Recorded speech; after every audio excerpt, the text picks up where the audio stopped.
Ever since Hubsan told us they was launching their Zino Mini PRO drone, many of you have gone through an absolute rollercoaster of emotions.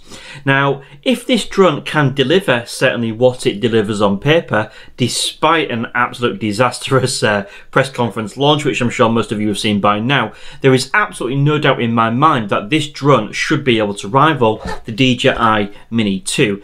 If not even come close to rivaling whatever DJI might actually come up with next, whether it's the Mini 2S or the Mini 3.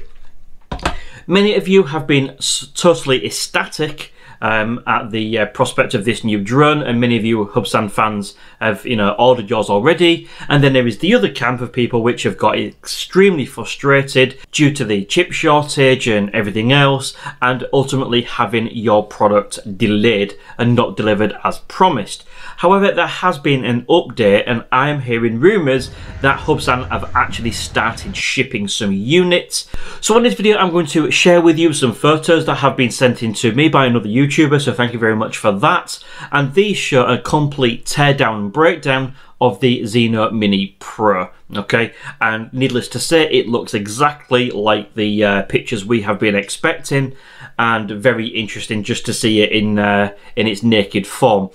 One thing that I do have to comment is from the photographs and from the launch, obviously, there is discrepancies on people's screens and lighting, etc., especially with silver being a strange colour.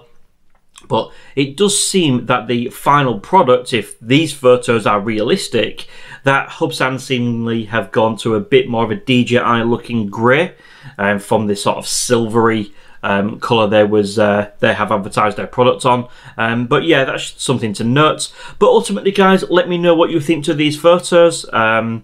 Yeah, really exciting, and I'm sure many of you will be so happy to hear that Hubsan are now actually shipping these units. So what do you think, guys? Will you be picking one up or not? You'll let me know in the comment section below. But anyway, just wanted to share these photos with you. Thank you very much for watching, and see you again soon.